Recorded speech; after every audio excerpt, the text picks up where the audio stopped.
and welcome to season 1 of the official P&O Cruises podcast, Heart to Heart with me, Amy Hart. I am so excited to be hosting this podcast. Some of you may know that I used to be cabin crew and my favourite thing was meeting new people, learning about their lives, asking them questions. So hosting this is an absolute dream come true. Across the series, we'll be meeting some well-known faces and we'll definitely learn a lot more about them. So, what are we waiting for? Let's go and meet them. Welcome to today's episode of Heart to Heart with me, Amy Hart. Today we have Take That legend, Gary Barlow. I cannot wait to meet him, talk about musicals, talk about Take That, and talk about everything in between. Let's see what he's got to say. Well, thank you so much for joining me, Gary. I normally start with a quick fire round, but unfortunately, because it's you, I have two things. Yeah, let's not do anything normal. No. Let's change it all up. One is a question and one is like a little thing that I've always said if I met you, I'd have to tell you. So the first question, it plays on my mind a lot. It's a big part of my life every time I go on my Spotify, and that is, when is Finding Neverland coming to the West End? What a brilliant opening to an interview. Because that is one of my favourite musicals of all time. Is it really? I saw it on Broadway. I cried a little bit from 10 minutes in till 10 minutes before the end, and then open mouth ugly cried for the last 10 minutes. And it makes it onto my Spotify top 100 every year. You've made my day saying that. You really have, because honestly, it's 5 years of my life writing that musical, and it was a lot of blood, sweat, and tears, but it was worth it because, I mean, I'd never experienced that before. To sit and watch actors and actresses do your work on stage and watch an audience be emotional to it. It was absolutely wonderful. So in answer to your question, summer 2025. Can I have a press night ticket, please? That is actually a full exclusive, that is. I'm not going to tell you where or even when, but summer 2025. Oh my God, I cannot wait. I cannot wait to bring it back into my life. And my story is, I've got to tell you about how you've changed my life and changed my outlook on life. Oh my goodness. So about 10 years ago, my friend was getting married and she said to me, I need you to help me with the DJ. I've got a very set song. I've got my first song, then I want Footloose as the second song, and the last song has got to be Never Forget. And I was like, why is that? And she was like, well, I've spent my whole life planning my dream wedding, but after that song is finished, it's all somebody else's dream. And now everything I do in my life, I always think I'm so lucky to be like living this now.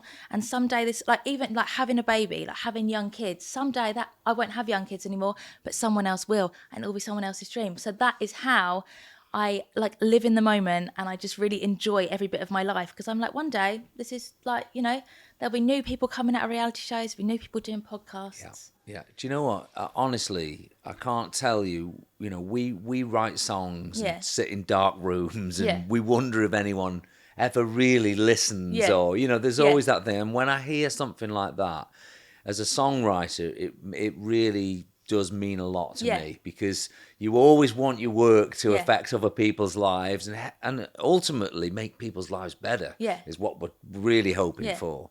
And to hear that message is so gorgeous. So thank you. And after I've had a few wines, I always have a little cry to it at a disco on the dance floor, because I'm like, one day this will be someone else's dream. At but just keep holding on. Yeah, just keep holding on. Exactly. So going back to your childhood, like, where did your talent come from? Like, how did you like learn that you could do what you can do? You know what? It's really odd, because there's nobody else musical in our family. We did once trace it, actually. We traced the line to the next door neighbour's husband played the piano of my mother. And that was the closest thing we could find. No one else is remotely musical. And I my ear started sort of tuning into music at sort of like age 9, and we had like a tiny keyboard at home, but never really very serious. And then I got a keyboard for my 10th Christmas. And once that arrived, by sort of Christmas night, I was playing any Christmas carol that I knew that was in my head. Oh, wow. And I think my mum and dad sort of thought, okay, there's some natural talent here. Let's encourage it. Not in a forceful way, a pushy way, but they went like a few weeks later and they got me like a bigger version of this keyboard. And pretty much from that day on, there's not been a day in my life where I've not played or listened or enjoyed music. Yeah. And it's been lovely. It's given me a good life, music, really has. It never feels like work, ever. I always look forward to getting to the studio or going to a gig, or there's never a dull moment. There really isn't. Even the bad days are actually good because you're problem solving something. We were talking last year before I had my little boy about different hobbies, and Andy Collins was on the cruise with us, and he said to me, Amy, whatever child you have, you need to get them piano lessons, because if you can play the piano, you can always pay your rent. Funny, my dad always said, because he used to invite the neighbours round, and I was sat in my bedroom, 11, playing the keyboard. He'd bring the neighbours round, and one day I'd finish a song, da-da-da-da-da, and they all stood up off the bed clapping. Yeah. And my dad said once they left, if you can do that, you'll always make a living. And it's true, isn't it? Exactly. You said before your inspirations were like 1970s, 1980s music. Who are your favourites? Who are your heroes? More the 80s for me. If ever I play Pop Master, the 70s actually 60s are better for me, even 50s. However, 80s, that's my teenage years. I love 80s music. I mean, Duran Duran were the big sort of, I had posters of them on my wall. I love Duran Duran. But then later came George Michael and, that end of the 80s, Rick Astley, and I love all that music, really do. ABC, anything that Trevor Horn did in that time, like Grace Jones, Frankie Goes to Hollywood, really always, my ear's always gone to synthesizers. So anything with any remote bit of synth in there, I love it. You've obviously met a lot of them throughout your career. Have you ever been starstruck by anyone? You know what? I have met pretty much most of my heroes in music. And it is, I do get a little bit starstruck. I actually get more starstruck with footballers. Yeah. I absolutely love meeting footballers. Probably because my kids, their faces light up when they see footballers.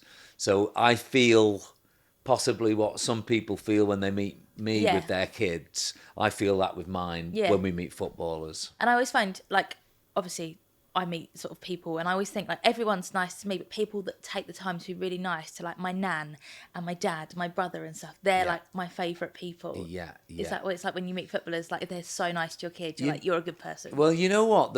Actually, I must say, most of the footballers we've met, that's the one thing I've always noticed, is that they must, I don't think anyone becomes a sportsman and learns these things. I think someone must teach them at some point to really be nice to kids, because kids idolise sportsmen. And I do notice that they say hello to me, but they really make a fuss of the kids. And I think, they've been really well trained, because they must understand how these kids just dream about what they do. And I mean, it's... Yeah, I'm always impressed by that. It's nice. And you've had a very long and varied career. What's your secret to longevity? I'd have to say, I really love what I do. I do. I mean, I'm useless at anything else. I'm lucky to be sort of semi-good at music, that I've been able to make a career out of it. And for some reason, we're still here being able to do it. And obviously the reason we are able to still go on tour is because we've had this amazing audience that they followed us in the 90s and they've never left us. They've only brought new people to us. And we just can't ever stop thanking them, really, because they're actually the best audience as well. I actually think other bands are quite jealous of us, because we have the best. Our audience arrive on a Monday night, wherever we are. It doesn't need to be Saturday. Monday, Tuesday night, and it's like it's a hen night. It's just, everyone goes mad. It is just wall-to-wall bangers, though. Like a playlist of all your songs is just like a no-skip playlist. I remember I came to see a different stage. Oh, did you? And on the way home in the car, I just put like Take That playlist on. I was like, oh my God, this is I just love it. Oh, thank you. But you've had 13 number one singles. Does that bring pressure when you're writing new music? I've always felt the pressure of new music. I think it's I try not to think about it too much, because I think I remember when I was in the band in the 90s, one of the one of the really special things was that because I'd written since I was like 15, I was probably about 22 at the time, that we'd come home from like a 6-month trip in Asia. Yeah. And we'd arrive home and I'd get a phone call off the record label saying, we need the album by next Friday. So what that did was, it gave me no time to think about what I was doing, Yeah. no time for any fear Yeah. or any build-up Yeah. or any anxiety to, I've got to start making the album Yeah. next week. I had to start there and then. I put Yeah. the phone down. So what then I relied on was my natural instincts of the things I'd learnt over Yeah. the years, the skills that I'd picked up, the amount of time. And see, this is the other thing. By the time I joined the group, I mean, I did my first gig at 11, so I'm going to say I joined the group at 19. I'd probably done thousands of gigs. Yeah. So by that point, I'm not considering how am I going to sound when I'm performing in front of a live audience. I knew I was going to sound. I'd done it so much. So when they asked for that album to be finished, I'm literally just reacting to it because I know how to write songs by this point. I know how to sing on them. I know what I want to sound like. And so that for me is kind of like the reason I jump out of bed every morning, because I really do know what I'm doing. I know how I want to sound. I know what I like. I've learnt my tastes. This is probably the longest answer in history, but I'm just filling in some gaps there. And what's your favourite song you've ever written? Favourite? See, some songs happen really quick. Yeah. Like 15 minutes, finished, done. I've had other songs that have taken 10 years. And I don't listen to them like, oh, that took 10 years or that took 20. I just listen to them as songs now. So I actually think one of the songs that took the longest, which I'm most proud of when I sing, is actually Open Road. Okay. I love singing that song. It's lively. And it's very much, a lot of my songs, when you say a title, I can remember the time and the place. So it's like your songs end up like a diary of your life. And it was a really nice period that was for sort of, I was writing a lot, I was making a lot of music, sort of mid-90s. But I actually started that song in like 1986 or something, and then changed it and tweaked it. So some happened quick, some happened over time. Because at a different stage, the songs were all in order, weren't they? Yes. Because that's what I liked, sort of like learning sort of how you wrote them throughout your life. Yeah. But do you ever get writer's block? I don't get that, I don't get that. And I think the reason I don't get it is because my job isn't just a songwriter. Like, I'll come off and do this. Yeah. And I'll meet Yeah. you, and I'll be inspired by meeting you and some of the things you've said, and then I'll go on tour next year. And so by the time I've done other things, I'm now desperate to get what's in here out. Yeah. So I never have that thing of, oh, here we go, another day, another song. I don't have that. You obviously collabed with some amazing people. If there was one standout, who would it be? Always Elton John. Yeah. Yeah.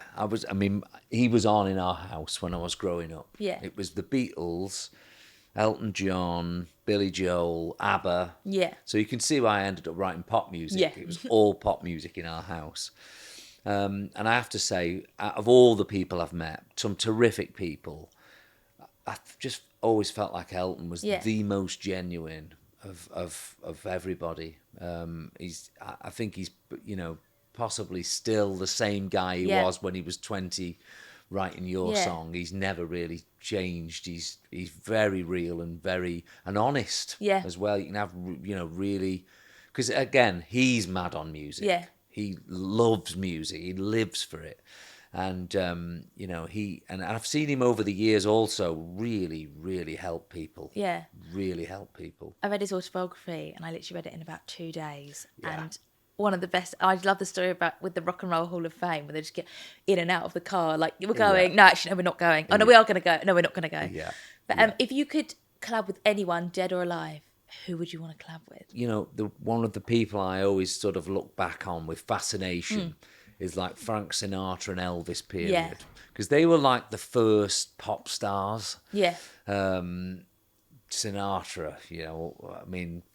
I actually saw him live once. Yeah. Like early, like 91 or something. I saw at the Albert Hall. And he was kind of old then. And his voice wasn't quite what it used to be, but it was still Frank Sinatra on stage. So I'm going to go, I'll go for Frank. Yeah, nice. Yeah. Obviously, going back on tour, do you have any like pre-show rituals? I warm up. Yeah. We're very. We usually warm up together. Actually, if we're in. What we have is when we're backstage, we'll actually have our own dressing rooms. Yeah. So if our kids come or whatever, we're not disturbing each other. But we also have a communal room. Yeah. We have dinner together at about 5:00, talk through Yeah. anything that happened the night before or whatever. And then we'll meet back in the communal room about an hour before we go on. Yeah. And no one's allowed in there, no guests, nobody. It's our hour to warm up our vocals, to do our hair or whatever we're doing, get our clothes on. So our rituals sort of warming up together, having that clear hour of no one interfering or coming in with messages or anything. That's so nice because you've obviously been on this journey together from like starting out and like going stratospheric, obviously. Do you have things that you wind each other up about? Like, because obviously you've been friends for so long. We constantly wind each other up. Yeah. Oh, we really take the piss out of each other. Yeah. There's no hiding place. Because I've known those guys longer than I've known my wife. Yeah. There's nothing. And also the thing is with us, it's like one look and you know what they're thinking. It's that thing, Yeah.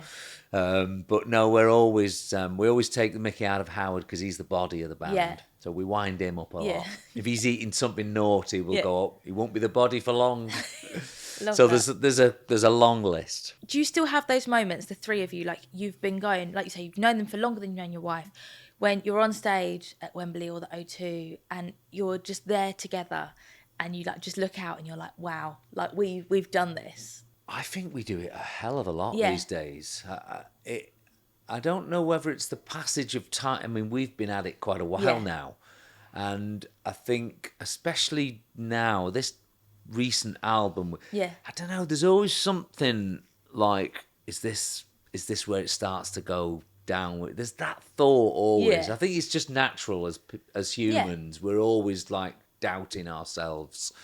And when it doesn't, and when it goes great, or you have a great night, I think we really appreciate at this point where we're at, still being able to do this. It's so brilliant. Yeah, I just think like my mum and my auntie, they're like 53 and 54. They like loved you when they were younger. They still love you now. That first time you all got back together, I just remember like the absolute buzz in our family, like, oh my God. And my mum always takes, my auntie like to your gigs for like her Christmas present and stuff, because it's like, her birthday's in January. So she's like, right, take that ticket, perfect. That's great. Do you have a rider that you have all the time, or do you change yours up? Yeah, we change it a bit. It's usually quite healthy. Yeah. It's not like the 90s ones. It used to be like Snickers and I think they were called marathons then actually. But now we're quite healthy when we're on tour. Yeah. Because the one without sounding, we have lots of fun on tour. We really do. But there is a serious side to touring. Yeah. In the fact that people have bought tickets. Yeah, I don't want to be going on there having caught a cold or got it. So you're constantly trying to fuel your body with stuff that's going to keep you healthy. Yeah. And you're like athletes, basically, aren't you? We have the mentality of athletes, because I want to be, I want to be my best for everybody. If I'm playing somewhere, I don't want them to see 50% version of me. I want to see the best version where I'm feeling great. And so food's a big part of it. The other thing is we eat 3 hours before the show, because you don't want to be, you don't want that feeling of feeling heavy before you go on. So there is a serious side to it. There's getting to bed early. It's all that stuff. We do have fun as well, by the way, but we definitely take it serious. I mean, it's slightly different, but I used to be cabin crew, and we used to do St. Lucia. Which airline? British Airways. Nice. And we used to do St. Lucia, which was all inclusive. And so we'd be in the buffet, we'd be like, we're on holiday. And then you'd be like, but I'm not, and I'm going home, and now it's the weekend. I'm going to go out then as well. And then I'm back here next week, and the week after, and the week after. So it's actually not on holiday. Wow. So probably need to go to the salad bar rather than the burger bar all the time. That job doesn't look fun to me, because I know the travel's brilliant, but I think that'd last about 3 months for me, and I'd have had enough. See, I did 9 years. I loved it. Like, it was just, I love meeting people. Yeah. I love interviewing people. I love being nosy. Like, literally, I used to always try and work in first. I only had 7 people to talk to. and I was in charge of the whole plane, I'd say to people, if I work in first, you get your breaks a lot earlier because I only got 7 people to talk to rather than 24 in business. But yeah, I just loved it. Yeah, it's definitely a certain type of person. And I was like Cilla Black, surprise, surprise. I like literally used to like try and do nice things for people all the time. And then I used to get loads of golden tickets. They used to be like, do you ask for them? I'd be like, no. But I also can't tell you how I got them because it's not really like by the book. Because I used to like, be like, do you like that wine? Do you want a bottle to take off with you? Yeah, all right, there you go. You know, it's funny. I actually hate flying. Do really. you? Yeah, I don't enjoy it. And so I want it over and done with as quickly as possible. I'm a bit of a weirdo. I like to, if I'm going away now, I plan out my flight. So I was going to go to Sydney. And I was like, okay, so on this leg, I'll make the most of the bar and I'll make the most of the seat. And then on this leg, I'll take a sleeping tablet. Do you plan your flights out? I do like an itinerary for myself. I even take food with me and everything. I'm really, I'm very detailed with travel because when travel gets disrupted, that does my head in. Mm-hmm. So I really want to know when I'm landing, what I'm doing from, picked up, where I'm going to eat. I've got it all mapped out. Oh my God, you're like me. Do you like to look at a menu before you go to a restaurant? I do that every time. Same. Yeah. I have to. And like if people are like, oh, we'll just find some. I'm like, no. We need to find stuff so that I can look at the menu and plan what I'm having. The other thing is I find the especially if you're with people, I don't want to be reading. I want to be talking. Yeah. Knowing, and then you have to panic order, and you have to go last because you get food envy. If I'm deciding to do 2 things, I have to wait till the end and like count up, just because like I'll get jealous. Yeah. But about traveling, like, where's the best place you've been? Quite like it here. Do you? I love living in London as well. I live in London. I love London. London's the best. I really think it's right up there. Yeah. And I love New York as well. I'm kind of a city. Yeah. I mean, I love the country. When we tour, we often stay in like country houses and things. We always say, wow, this is just, but it's not for me. It's not a life for me. I love a city, love Berlin, love Barcelona, love Paris, love Sydney. I just love New York. Tokyo, love New York. As soon as I get into New York, like the smell, I see 6 shows in 4 days, including Find Neverland, my fave. Yeah. Where's your bucket list place that you haven't been that you'd love to go to? Galapagos Islands. Yeah, and I'm going to do it, I think, in the next couple of years. Yeah. It's quite a trek. Do you know anything about how you'd get there? Or no. Yeah, I think you've got to basically fly to, I think it's Lima or Chile. There's one of those. So you fly to mainland, but then you've got to sail. I hate sailing. So I mean, I don't mind being on a cruise. That's a different thing. But like a sailboat is a whole different version of the sea, that is. So when we used to go to the Maldives to work, 45-minute water taxi. Yeah. In your sweaty uniform. No, but this is more like, flight. I think this is a couple of days. Oh, yeah, it is. It's quite, if you look at a map, it's quite far off the coast. I did Tortuguero in Costa Rica, which is like a little, it's like Turtle Island. Yeah. And because we'd booked a hostel, we got like a like a really high-speed water taxi. And then coming home, you didn't get that, obviously. So you got on the public ferry. It was 6 hours. 6 hours? Oh, God. I didn't know that when I got on it. And there was no signals. I couldn't listen to anything. It was literally... that's hardcore. With Galapagos as well, you can't stay on any of the islands. So you're on a boat. Okay. Yeah. Okay. Yeah. It's all to do with the ecology of the islands. Yeah. But it looks amazing. Never been. Would love to go. Yeah. Do you have any travel traditions when you go on holiday? Is there like certain things that you always do? Like with your family or... We were big holidays before we had kids. Yeah. And then we gave in and did the family holiday. But we're kind of back to like grown-up holidays again now. And they're really good. No kids at the pool stuff. I love all that. We'd like the Maldives. We've been there a few times. I love Europe as well. I love Italy. The coast of Italy, I think, is absolutely wonderful. Yeah, it's funny. I've done a lot of long haul travel over the years, and I've almost sort of come back to our sort of neck of the woods around here. I think the Mediterranean is incredible. If you think from Spain all the way to like Greece or something, I mean, think of the holidays you could have in that region of the world. It's brilliant. Yeah. I love saying my parents got a place there, so it's like home away from home for us. Where? In La Cala by Marbella. Oh wow! So we're getting married out there. We're doing a gig there next year. Oh, you're doing Marbella. Yeah. We're getting married there in September. Are you? Yeah. So I literally get there and I just go. I think we're there in July. Oh. I'll be there. I'll be there. I've got a place there, so I'll be That there. all was really disappointing. No. then. And I'll take you down Legends. It's a What's Legends? They actually have a Take That tribute. Oh God! But the lead singer is Don't also. know if I'll be coming to Legends. Is also in the Jersey Boys, and he's also Michael Bublé. One man, many jackets. Wow. Yeah. That's a lot of voices. Yeah.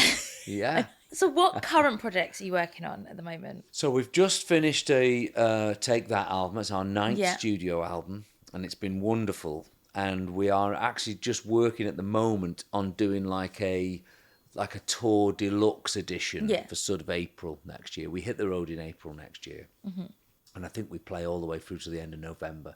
So it's a long tour. Is it hard being away from your family? Like when you're obviously now with I'm sure it was probably harder before like FaceTime and. Yeah, I mean our daughter lives in Sydney, and, Oh, wow. and I don't know if we'd have been able to cope with that if we didn't have FaceTime. It does definitely make the gap feel not as far apart.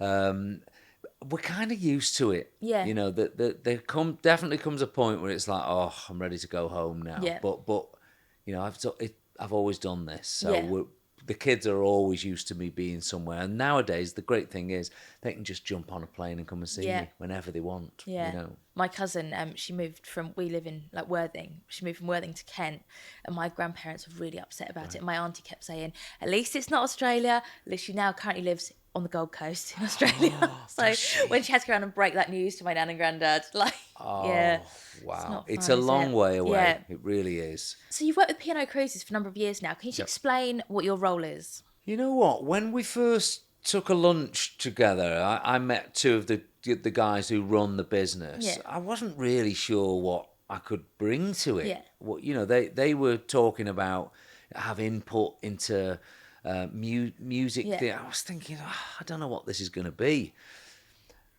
After the meeting, it was just so inspiring, the ambition of the company. Yeah. That's the one thing I always take away from anything we do with P&O Cruises, is that the youth ambition is it's like it's infectious. Yeah. It makes you want to be better all the time, and you realise that it's similar to what I was talking about earlier. They want their customers to go away and come back the year after straight away. And I think they do, because they couldn't do any more for them on board. I mean, the diversity of what these cruises offer it's unbelievable. And I mean, always just say, food or entertainment, it's brilliant. And everything is less than a 5-minute walk home. Yeah. Like, that's literally what I love. You can literally go anywhere you want. Everything's less than 5-minute walk back to your cabin. Yeah. And do you know what? Whenever we cruise, we often do Caribbean stuff. And whenever we cruise and everyone gets off, we always say, oh, should we stay on? Yes, we did that. Or we get off for 5 minutes and go, oh, should we go home? Prefer to stay on. Yeah, apparently that makes us very seasoned cruisers. Is that right? That's true, because I did that. So we planned one day to stay on board and like use the facilities like when everyone else had got off. My friend said, oh, that means you're a proper cruiser now if you stay on when everyone else gets off. Yeah. But I know I've spoken to I have a lot of friends and family that cruise with P&O Cruises, and when you're on board, it like the cruises are amazing anyway, but it just brings like the excitement from people. And I'm on a lot of like the Facebook groups, 'cause I love the Facebook group. And just like, does anyone know when Gary Barlow, and like we're on the cruise now, Gary Barlow's on, and obviously there's like they do the ballot, don't they, to be able to come and see you. And I think it just elevates it. But also you've got Greatest Days as well. I saw Greatest Days a couple of weeks ago. Yeah. My little boy's second. He's only 9 months old. He's seen Greatest Days twice. Once when he was 8 weeks. Once when he was 8 months. He loves it. What's it like to have the proper like production show? It's lovely. I mean, obviously for me, anything. Even though when I first met P&O Cruises, I didn't feel like I could bring much. Yeah. Actually, we've had some great fun designing the bar, the 710. You know, putting playlists together for the shows I do. It's just wonderful. And even like the shoots and stuff we do. Yeah. It's like it's so professional the way it's done. It's never like, oh, here's just a few snaps. It's like, oh, I'm really proud of these pictures. It's like everything that's done, it's done properly. I didn't get to go to the 710 Club. Oh, you didn't? Baby. You should be ashamed of yourself. I know, because he can't come in there, can he? The couple that were on the trip with us, they went and did a like a bar crawl around the ship, and they would post on the videos the 710 Club as I'm sat rocking the baby in the cabin trying to get him to sleep. It's fun. Very jealous. Because it's small. Yeah. You know, we specifically pick the music for that setting. And it's mostly, sometimes it's background music, but it's quite often music where you can sit and listen. Yeah. And, the audience don't say anything for an hour while the band's on or something. So it's anything goes. Yeah. We want it to be small. However, people do go away slightly disappointed that they can't get in. Yes. We try and do this system now where you can book and get in there. So it's great fun. They should be more like us, booking their stuff 2 weeks before they go. See, if they think ahead. Exactly. Yeah, exactly. Yeah. Everyone was saying to me, do you need to book everything before? I was like, well, isn't that part of like getting excited for your holiday? There's a saying, prepare. Don't fail to prepare. That's it. Prepare to That's fail. It. I knew it was in there somewhere. So obviously you've done your musicals, you've got the band, you've got your songwriting, you did your one-man show, you've done a TV judge. Have you got a dream project that you haven't done that you'd love to do? Do you know what? Just doing this is so brilliant. Yeah. So it's just more of what we've already done. I used to be someone who used to write down ambitions. Yeah. And I haven't done that for 20 years. Yeah. I just enjoy the roles I get, and like I say, doing things that are different, like being an ambassador, ambassador for things like that. I go, okay, that's something different. That's interesting. Let's try that. But in general, if I could spend the rest of my life performing and writing songs, I'd be very happy. Amazing. So we have a little segment on the podcast called the Penny Drop Moment, and it's that one moment on a P&O Cruises holiday where you're like, right, this is why I love cruising. It's that moment. So ours was top deck, silent disco, out in the middle of the Caribbean Sea. I was like, this is really cool. I love this. What would be yours? You know what? We always have a little system. We love to eat early. Yeah. So it never feels like a 9 o'clock dinner for us. It's usually like a 7 o'clock dinner. So we'll do like drinks at 5:30. Yeah. We'll go and have our dinner. But then the order is comedy club, then 10 o'clock. Yeah. Into the jazz club for midnight. And to me, that last hour of the day where the music's playing, you've had a brilliant night, your tie's slightly undone. Yeah. I just think, look at us on here. Yeah. It's just so brilliant. And now you've got a tiny walk to bed. No taxis, no. none of that rubbish. You just walk up the stairs and you've collapsed and ready for the next day. Exactly. Right, finally, we have the fantasy cruise, the dream holiday. So there is no bounds, there is no budget, there doesn't have to even be real. Wow. Where are you going on your dream cruise? Madagascar. Yeah. Who are you taking with you? A book and my laptop. Okay. But go back. That's going to come back wife, on me, that is. Yeah, that's going to come right back in my direction, that is. A book, laptop, wife, children. I'm going to take the whole family and their partners. Yeah, let's get the table full. And my brother and his kids and their partners. Yep. I want it to be a full family affair. Now, your favourite restaurant have said they will fly in the kitchen team to cook for you. Which restaurant is it and what are they cooking? Am I thinking of just me here or am I thinking the whole family? Well, everyone. I mean, but it's your holiday. It's your choice. They've been invited on a free holiday. It's so true. Yeah. If you don't like it, there is a choice, yes or no. Yeah, it's so true. Okay, I've got one. Right. I've got one. You're going to like this. Yes. There's a place, next time you're in New York, you may have been there. Okay. It's #1 steakhouse in America for the last 20 years consecutively. Okay. And it's in a place called Williamsburg, which is just over the Williamsburg. It's called Peter Luger. Okay. Now, if you've never heard of it, it's a wacky place. It's cash only, and it's always full. Doesn't matter which time of day. And the waiters are actually the rudest waiters I've ever known, ever. They literally throw it at you. It's just steak.